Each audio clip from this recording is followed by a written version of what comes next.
Hello everyone, welcome to our YouTube channel GS fact point. अभी इस video के माध्यम से 12वीं क्लास के इतिहास विषय के गेस प्रश्नों को देखेंगे। बिहार बोर्ड का एग्जाम 1 फरवरी से आयोजित होने वाली है। इतिहास का पेपर 4 फरवरी को होने वाला है। जो भी स्टूडेंट आज से कभी इतिहास नहीं पढ़े होंगे ढंग से या इतिहास के लेके प्रॉब्लम होगा, तो उन सभी स्टूडेंटों के लिए यह वीडियो काफ़ी महत्वपूर्ण है। आप सभी स्टूडेंटों से रिक्वेस्ट है कि ये वीडियो पूरा उन सभी स्टूडेंटों तक पहुंचाइए जिनका आर्ट विषय है। तो इस वीडियो के माध्यम से हम महत्वपूर्ण टॉपिक को देखेंगे, जिस प्रश्नों से सीधा सीधे शॉर्ट क्वेश्चन या लॉन्ग क्वेश्चन एग्जाम में पूछे जाएंगे। उन प्रश्नों को जानेंगे जो प्रश्न काफ़ी इंपॉर्टेंट हैं। यदि आप इस वीडियो को पूरा देखते हैं तो आपको इतिहास में एक कॉन्फिडेंस मिलेगा। यदि आप इतिहास में 60 नंबर लाने लायक होंगे तो आप इस वीडियो देखने के बाद 70 लाएंगे। और जो इतिहास को कभी नहीं पढ़े होंगे उनके लिए और फायदेमंद होगा, क्योंकि चीज़ों को समझेंगे और इतिहास में उनका एक अलग कॉन्फिडेंस आएगा। तो आइए इस वीडियो को हम शुरू करते हैं। वीडियो को अंत तक देखिएगा और वीडियो को शेयर कीजिएगा अपने जितने भी आर्ट्स वाले मित्र हैं या ग्रुप बने हुए हैं उन सभी ग्रुपों में। सभी को फायदा होगा इससे। सबसे पहले इतिहास में क्वेश्चन टाइप देखते हैं। इतिहास में क्वेश्चन 3 टाइप के पूछे जाएंगे। एक वस्तुनिष्ठ प्रश्न पूछे जाएंगे, यानी ऑप्शन रहेगा, 4 ऑप्शन रहेगा, उसमें से सही को चुनना रहेगा। टोटल 100 प्रश्न रहेंगे जिसमें 50 को बनाना रहेगा। आप 50 बनाइएगा, 50 ही काउंट होगा, बाद बाकी अगर एक्स्ट्रा बनाते हैं तो वो काउंट नहीं होगा। लघुत्तरीय प्रश्न 30 रहेंगे, इसमें 15 बनाना है, यानी 50-50 का रेशियो है। दीर्घोत्तरीय प्रश्न 8 रहेंगे, 4 बनाना है, यानी कुल प्रश्न में से आधे को बनाना है, आधे को छोड़ देना है। आगे अब आते हैं इम्पोर्टेंट टॉपिक। आपके 12वीं के क्लास में कुल 3 बुक हैं। पहला बुक प्राचीन है, प्राचीन इतिहास है। दूसरा बुक मध्यकालीन इतिहास है और तीसरा बुक आधुनिक इतिहास है। तो सबसे पहले हम देखते हैं प्राचीन इतिहास में कौन कौन से इंपोर्टेंट खंड है जहां से प्रश्न आते ही आते हैं और निश्चित रूप से इस बार भी आएंगे। पहला खंड है सिंधु घाटी सभ्यता या हड़प्पा सभ्यता इसको बोलते हैं। तो सिंधु घाटी सभ्यता से निश्चित रूप से प्रश्न आएंगे। प्रश्न इस फॉर्मेट में रहेंगे कि सिंधु सभ्यता के पतन के क्या कारण थे, या सिंधु सभ्यता के नगरीय सभ्यता की विशेषताओं के बारे में लिखें। इन 2 प्रश्नों में से एक प्रश्न तो निश्चित रूप से आएंगे। ऑब्जेक्टिव में ये पूछ सकते हैं कि सिंधु सभ्यता की 2 शहर बहुत प्रसिद्ध थी, एक तो हड़प्पा और एक मोहनजोदड़ो। तो ये पूछ सकते हैं कि हड़प्पा की खोज किसने की, मोहनजोदड़ो की खोज किसने की। या तो ये पूछ सकते हैं हड़प्पा की खोज किसने की या मोहनजोदड़ो की खोज किसने की। मोहनजोदड़ो की खोज किसने की। तो ये ऑब्जेक्टिव में या पूछ सकते हैं हड़प्पा किस नदी के किनारे था, मोहनजोदड़ो किस नदी के किनारे का था। तो हड़प्पा रावी नदी के किनारे था और मोहनजोदड़ो सिंधु नदी के किनारे था। मोहनजोदड़ो सिंधु नदी। इसके लिए हम ट्रिक एक बताए थे, हरमस, जैसे थर्मस होता है ना, हरमस, हमने थर्मस को बना दिया हरमस। ह से हड़प्पा, र से रावी, यानी हड़प्पा रावी नदी के किनारे। म से मोहनजोदड़ो, सौ से सिंधु, यानी सिंधु नदी के किनारे। यानी हरमस सिर्फ एक शब्द याद रखेंगे, हड़प्पा रावी नदी के किनारे, म से मोहनजोदड़ो सिंधु नदी के किनारे, इससे याद रहेगा। और ये प्रश्न आने की प्रबल संभावना है नदी का नाम पूछे या किसने खोजा इसका नाम पूछे। तो हड़प्पा के जो खोजकर्ता है वो राय बहादुर दयाराम साहनी है और मोहनजोदड़ो के खोजकर्ता राखाल दास बनर्जी हैं। तो इन सब चीजों को याद करना है। लघुत्तरीय लघुत्तरीय दीर्घोत्तरीय से ये प्रश्न रहेंगे कि हड़प्पा सभ्यता के पतन के कारण लिखें या हड़प्पा सभ्यता के नगरीय सभ्यता के बारे में लिखें। ऑब्जेक्टिव में ये सभी प्रश्न रहेंगे। एक और प्रश्न रह सकते हैं, जैसे कि जब हड़प्पा सभ्यता की खुदाई हुई, ठीक है, ये खुदाई के दौरान मिला है, खनन के दौरान मिला है, ठीक है, तो ये पूछा जाएगा कि हड़प्पा सभ्यता के खुदाई में जो कांस्य की नर्तकी थी, यानी कांस्य की नर्तकी की मूर्ति, ये कहाँ से मिला, किस शहर से मिला। तो ये मोहनजोदड़ो से मिला। ऐसे भी प्रश्न पूछे जाएंगे जो विशाल स्नानागार था वो कहां से मिला, तो ये मोहनजोदड़ो से मिला। ठीक है, तो ये प्रश्न है सिंधु घाटी सभ्यता से। आगे है बौद्ध धर्म और जैन धर्म, 2 धर्म है। तो बौद्ध धर्म और जैन धर्म से पूछे जाएंगे। बौद्ध धर्म के संस्थापक गौतम बुद्ध थे, ठीक है। तो गौतम बुद्ध के कौन सा उपदेश थे, कितने उपदेश थे या उन्होंने उपदेश दिया, उनके बारे में लिखे। जैन धर्म के 24वें तीर्थंकर महावीर थे, जिन्हें वास्तविक संस्थापक कहा जाता है। पर जैन धर्म के संस्थापक थे ऋषभदेव। तो जैन धर्म के संस्थापक ऋषभदेव थे, लेकिन वास्तविक संस्थापक महावीर थे। तो महावीर के बारे में पूछा जाता है कि महावीर के उपदेशों के बारे में लिखे। तो जैन धर्म और गौतम बुद्ध की ज्ञान की प्राप्ति बोध गया में हुआ था। तो आप इन टॉपिक से प्रश्न देख लेंगे। फिर आता है महाजनपद। महाजनपद क्या है? एक्चुअली महा और जनपद दो शब्दों से मिलकर बना है। जनपद का मतलब होता है जिला। भारत का उत्कर्ष हो रहा था उसी समय पूरे भारत में 16 जनपद थे। उन्हीं 16 जनपद को मिला के एक महाजनपद बना, उसी को महाजनपद कहा गया। तो क्वेश्चन यही पूछा जाएगा, महाजनपद किसे कहते हैं, या 4 महाजनपद का नाम लिखे। तो महाजनपद में सबसे शक्तिशाली मगध महाजनपद था। मगध था, अंग था, बज्जी था, कौशाम्बी था, ये सारे महाजनपद थे। तो उनके बारे में लिखना है। फिर आएंगे मौर्य वंश। मौर्य वंश से प्रश्न पूछे जाते हैं। मौर्य वंश के संस्थापक चंद्रगुप्त मौर्य थे। मौर्य वंश के जो प्रधानमंत्री थे या मौर्य वंश के चंद्रगुप्त मौर्य के जो गुरु थे वो चाणक्य थे। उन्होंने एक बहुत अच्छी पुस्तक लिखी थी अर्थशास्त्र, उसके बारे में पूछा जाएगा। मौर्य वंश के समय ही एक व्यक्ति आया था मेगास्थनीज। तो मेगास्थनीज के बारे में पूछा जाएगा। मेगास्थनीज ने कौन सी बुक लिखी? तो इंडिका लिखी। और मेगास्थनीज किसके समय में आया था? चंद्रगुप्त मौर्य के समय में आया था। और किसका राजदूत था? तो सेल्यूकस निकेटर का राजदूत था मेगास्थनीज। मौर्य वंश में चंद्रगुप्त मौर्य के बाद उनके पुत्र उत्तराधिकारी होते हैं बिंदुसार। बिंदुसार के बाद अशोक होते हैं। तो अशोक के बारे में, अशोक ने एक बहुत प्रसिद्ध युद्ध लड़ा था, कलिंग युद्ध। कलिंग युद्ध 261 बीसी में लड़ा गया था। कब लड़ा गया था? 261 बीसी में, ठीक है। कलिंग तोसली की राजधानी थी, तोसली की राजधानी कलिंग थी। तो 261 बीसी में लड़ा गया था। अशोक मौर्य वंश से ही संबंधित था और चंद्रगुप्त मौर्य के वंशज का ही था।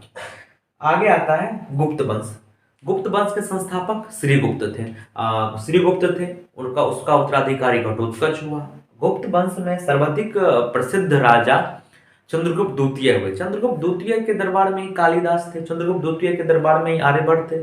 चंद्रगुप्त द्वितीय के दरबार में ही और कई कवियों थे, कई महान महान लेखक थे। तो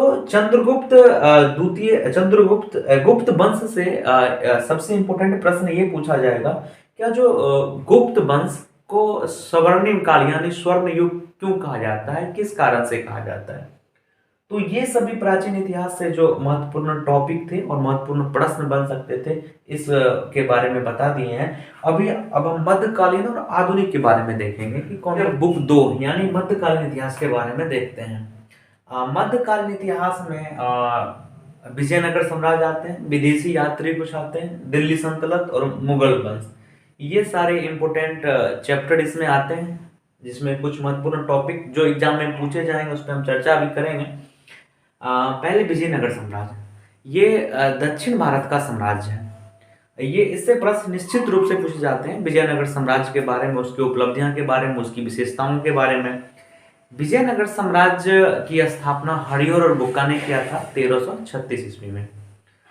यह साम्राज्य दक्षिण भारत का एक महत्वपूर्ण साम्राज्य है। इसके बारे में निश्चित रूप से प्रश्न पूछे ही जाते हैं। आगे है विदेशी यात्री। विदेशी यात्री जैसे जब राजा महाराजाओं ने आक्रमण किया तो उसके समय में कई सारे विदेशी यात्री भी आए। कुछ लोग ऐसे ही घूमने के शौकीन थे, वो आए। कुछ लेखक लोग आए, इसमें से कुछ लोग चित्रकार थे, तो कई सारे लोग आए। इनमें से प्रमुख है एक अलबरूनी। अलबरूनी मोहम्मद गजनी के समय भारत आया था और इसने एक पुस्तक लिखा तहकीके हिंद। तो ये पूछे जाते हैं अलबरूनी किसके साथ आया? मोहम्मद गजनी के साथ। और इसने पुस्तक कौन सी लिखी? तो तहकीके हिंद लिखा। एक और व्यक्ति था जिसका नाम था इब्न बतूता, वह इक्वाडोर से आया था। तो इब्न बतूता का जो यात्रा वृत्तांत है, मतलब जो लोग कहीं घूमते हैं तो अपना वर्णन लिखते हैं तो उसे यात्रा वृत्तांत कहते हैं। तो इब्न बतूता का यात्रा वृत्तांत क्या था? तो उसका नाम रिहला था। तो वो भी पूछे जाते हैं। और ये पूछे जाते हैं कि इब्न बतूता जब वो भारत आए थे तो उस समय दिल्ली के गद्दी पे कौन बैठा था? तो मोहम्मद बिन तुगलक, शॉर्टकट में एमबीटी कहते हैं उसको। मोहम्मद बिन तुगलक बैठे बैठे जो दिल्ली सल्तनत के समय आया था, वही उस समय भारत में राज कर रहे थे। तो कुछ विदेशी यात्री है जो हम बताए हैं, बस उतना ही इंपॉर्टेंट है, उससे ज्यादा नहीं पूछे जाते हैं। फिर आते हैं दो प्रमुख वंश जो भारत में रहते हैं 1206 से दिल्ली सल्तनत। दिल्ली सल्तनत में कुल 5 वंश शासन करते हैं। 5 वंश है जिसका ट्रिक है गुलाब, खिले, तो, सांस, लो। ठीक है, तो ये 5 वंश शासन करते हैं, इससे ज्यादा प्रश्न नहीं पूछे जाते हैं, बस कुछ कुछ इंपोर्टेंट है वही प्रश्न पूछे जाते हैं। आगे फिर आते हैं मुगल वंश। मुगल वंश की स्थापना बाबर ने किया था 1526 में। मुगल वंश 1526 से लेकर 1857 तक, यानी 1857 के क्रांति तक मुगल वंश जिंदा रहता है। मुगल वंश के जो प्रश्न पूछे जाते हैं उनमें से बाबर, हुमायूं, अकबर, जहांगीर, शाहजहां, औरंगजेब इतना तक ही सीमित है। सबसे ज्यादा प्रश्न ये अकबर से उठाते हैं।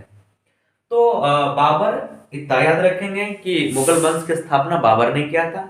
बाबर ने एक अपनी आत्मकथा लिखा था। आत्मकथा उसे कहते हैं जब कोई बड़ा व्यक्ति, जब कोई राइटर, शासक या कुछ भी जब अपनी कथा खुद से लिखता है तो उसे आत्मकथा कहते हैं। तो बाबर ने अपनी आत्मकथा लिखा था तुजुक ए बाबरी। तुर्की भाषा में लिखा था, खुद से लिखा था। तो क्वेश्चन पूछा जाता है तुजुक ए बाबरी के लेखक कौन है? तो बाबर है। इसी प्रकार हुमायूं नामा, हुमायूं पर लिखा हुआ बुक है जिसको हुमायूं ने नहीं लिखा, उसकी बहन गुलबदन बेगम ने लिखा। हुमायूं नामा के लेखक गुलबदन बेगम है, जो हुमायूं पर आधारित पुस्तक है। फिर आता है अकबर। अकबर का पुस्तक का नाम है अकबरनामा, जिसको अकबर स्वयं नहीं लिखा। अकबर का पुस्तक अबू फजल ने लिखा था अकबरनामा। ठीक है, अकबर पढ़ा लिखा शासक नहीं था, मूर्ख था। 13 साल की अवस्था में गद्दी पे बैठा, तो पढ़ेगा फिर कहां से? आगे है जहांगीर। जहांगीर तुजुक ए जहांगीरी। ठीक है, तुजुक ए जहांगीरी जिसको स्वयं जहांगीर ने लिखा था। बाद में जाके उस बुक को पूरा नहीं किया तो मोतबिंद खान ने उस बुक को पूरा किया। तो यहां से 4 बुक जो पूछे जाते हैं हमने बता दिया। मेन है अकबर। ठीक है, अब अकबर को राष्ट्रीय सम्राट कहा जाता है। क्यों कहा जाता है, इसका प्रश्न उठता है, अकबर को राष्ट्रीय सम्राट क्यों कहा जाता है? एक तरह से ये आउट क्वेश्चन है, निश्चित रूप से ये प्रश्न आएंगे ही इस बार बोर्ड में। उसके बाद पूछता है मनसबदारी प्रथा के बारे में। मनसबदारी प्रथा क्या था? अकबर का मनसबदारी प्रथा। फिर पूछता है इसके समय में टोडरमल थे, इसके समय में तानसेन थे, ठीक है, इसके समय में बीरबल थे।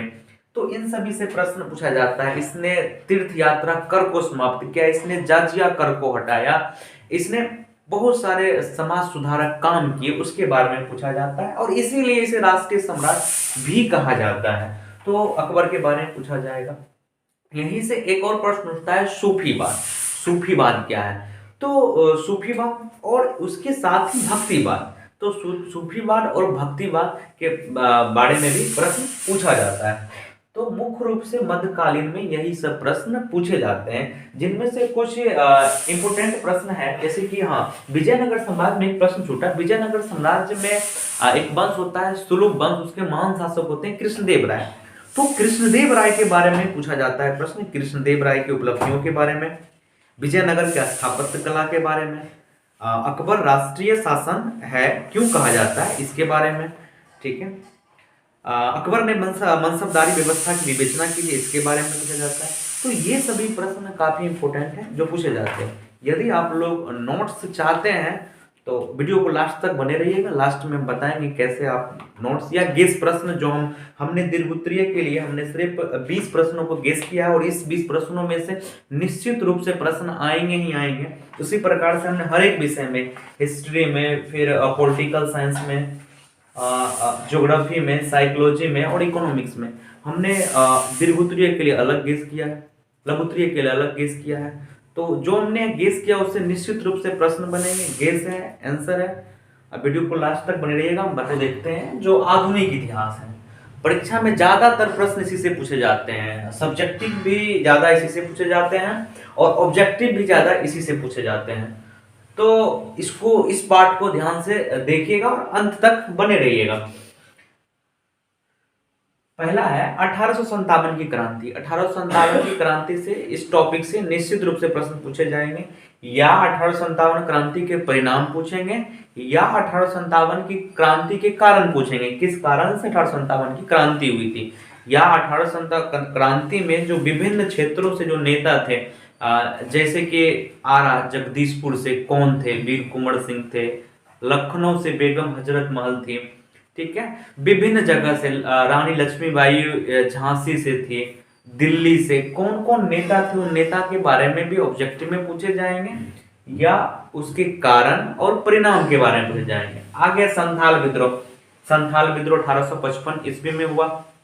इसके नेता सिंधु एवं कानून थे, और यह किन कारणों से हुआ, ठीक है, इसके बारे में। ये जो दमिन एको जो भूभाग था, उस भूभाग पे हुआ, किस कारण से हुआ था, इसके बारे में पूछे जाएंगे। फिर आपका लास्ट चैप्टर है भारतीय संविधान की रचना, ठीक है। भारतीय संविधान की रचना से एक प्रश्न आएंगे कि अंबेडकर जी का क्या योगदान है भारतीय संविधान बनाने में, या आधुनिक भारत में अंबेडकर जी का क्या योगदान है। दोनों में से एक प्रश्न निश्चित पूछे जाते हैं बैक टू बैक करके।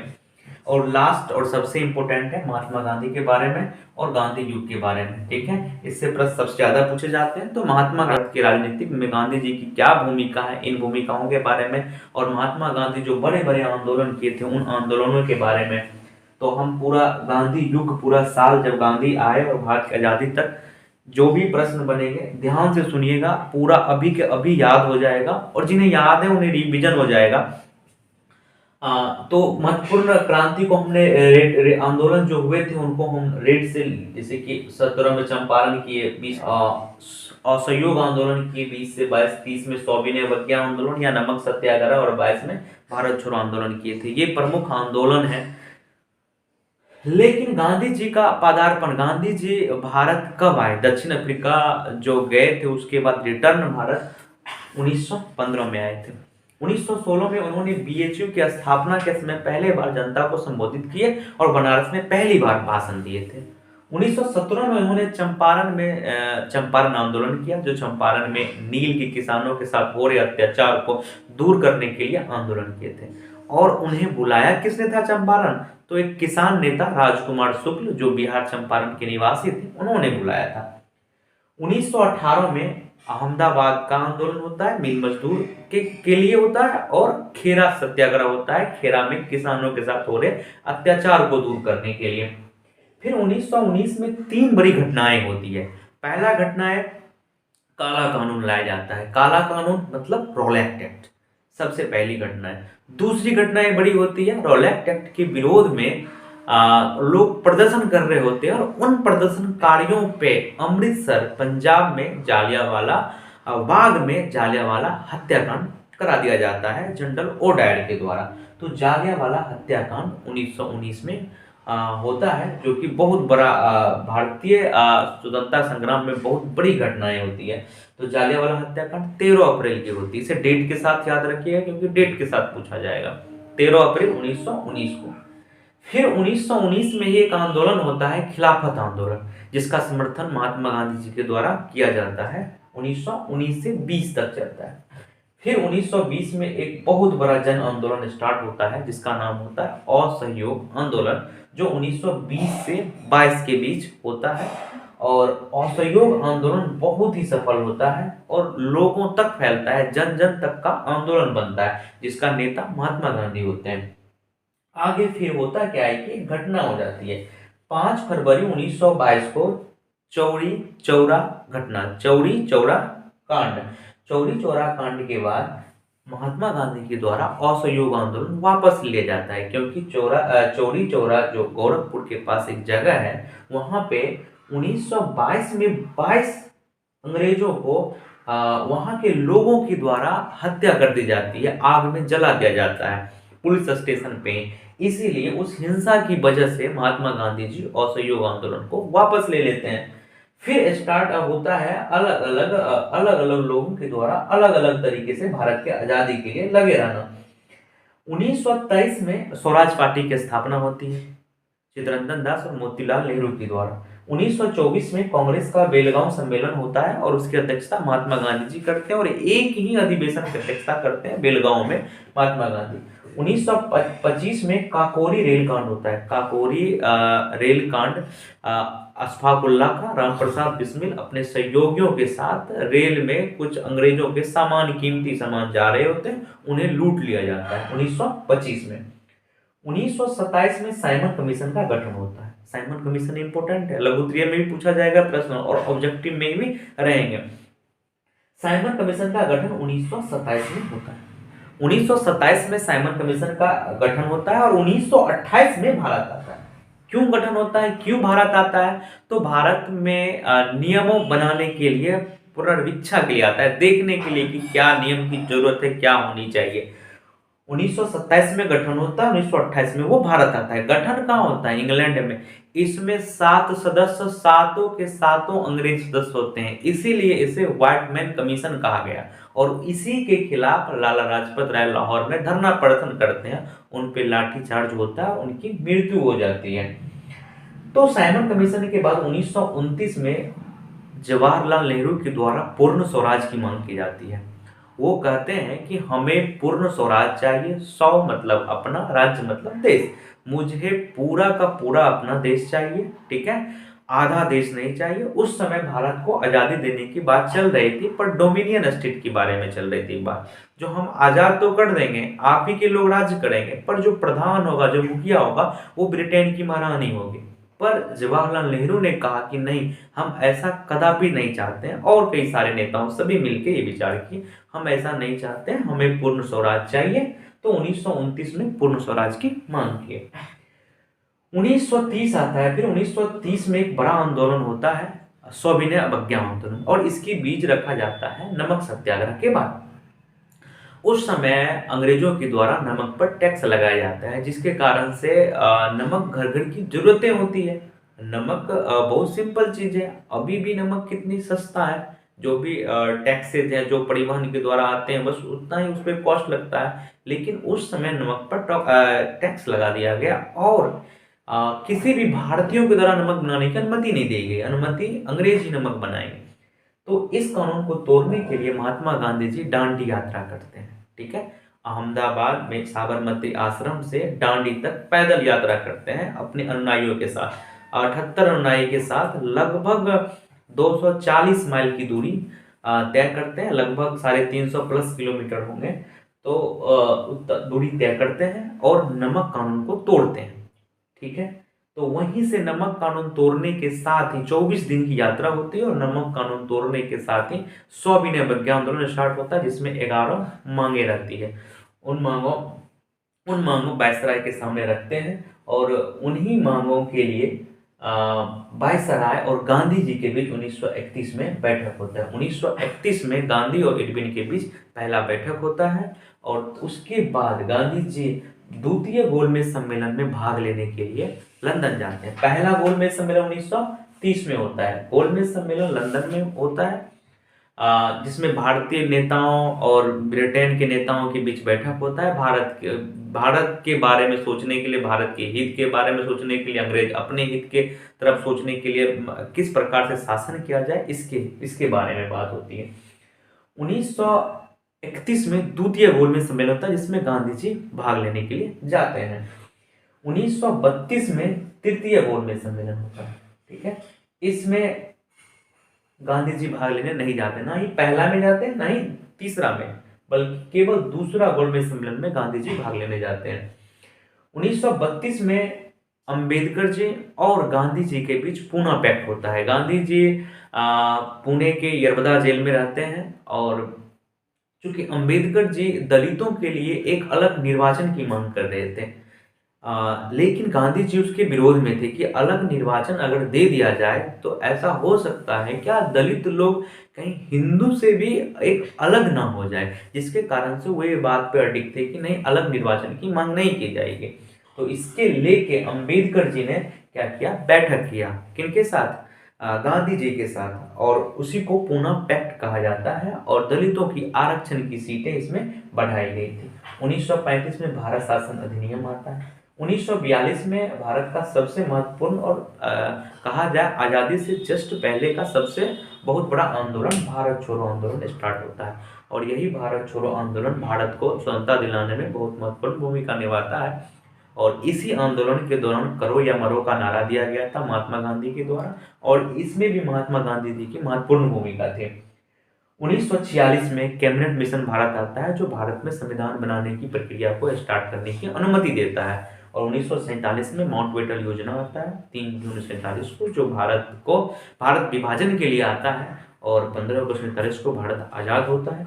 तो ये पूरा आधुनिक भारत का था, जहाँ से प्रश्न आपके ऑब्जेक्टिव, यहाँ से ऑब्जेक्टिव आएंगे, यहाँ से संविधान रचना के बारे में आएंगे, और ये महात्मा गांधी जी के बारे में, महात्मा गांधी स्वतंत्रता संग्राम में क्या योगदान था इसके बारे में, ये 1857 क्रांति और संथाल विद्रोह के बारे में प्रश्न आएंगे। आई होप कि ये सभी चीज़ें आपको समझ में आई होगी। आप अगर निश्चित रूप से पूरा वीडियो को क्रम से जरूर देखते आएंगे तो बहुत कुछ समझ में आएंगे। बहुत सारे प्रश्नों का उत्तर हमने बता दिया, हमने ये भी बता दिया कहाँ कहाँ से प्रश्न आएंगे आपको। तो इस वीडियो को ज़्यादा से ज़्यादा लोगों में शेयर कीजिएगा। जो भी आपके दोस्त इस बार 12 का बोर्ड एग्जाम दे रहे हैं उन तक वीडियो को बताइएगा, ताकि उन्हें भी इतिहास आसान लगे और अच्छा उनका एग्जाम जाए, अच्छे मार्क्स से पास हो जाएं। यदि आप इतिहास का गेस प्रश्न चाहते हैं तो आप हमें इस नंबर पे व्हाट्सएप या कॉल कर सकते हैं। पहले बता दूं, ये पेड होगा, इसमें आपको कुछ चार्ज देने पड़ेंगे। लघुत्तरीय इसमें 40 प्रश्न गेस हैं, और 40 में से निश्चित रूप से 15 प्रश्न हूबहू इसी 40 में से आएंगे। और दीर्घोत्तरीय प्रश्न 20 प्रश्नों का गेस है, इसमें निश्चित रूप से 5 प्रश्न निश्चित जो गेस है उसी में से आएंगे। तो यदि आप लेने के इच्छुक हैं क्वेश्चन विद आंसर भी साथ में है, आप हमें मैसेज या व्हाट्सएप कर सकते हैं। यहाँ तक वीडियो देखने के लिए आपको बहुत बहुत धन्यवाद। आप इस वीडियो को पूरा ग्रुप में शेयर करें, पूरा बिहार फैला दें इस वीडियो को, ताकि सही लोगों तक पहुँच सके। जो जिन्हें इतिहास से डर लगता है, या जो इतिहास में साल नहीं याद कर पाते हैं, या उन्हें ये वीडियो दिखाएं, और आप 2-3 बार इस वीडियो को देखें तो आपको पूरी समझ में आ जाएगा। बहुत बहुत धन्यवाद। आपका एग्जाम बेस्ट हो, आपका एग्जाम बहुत अच्छा जाए, यही हम कामना करते हैं। आप अच्छे मार्क्स लाएं और लाइफ में सफल हों। धन्यवाद।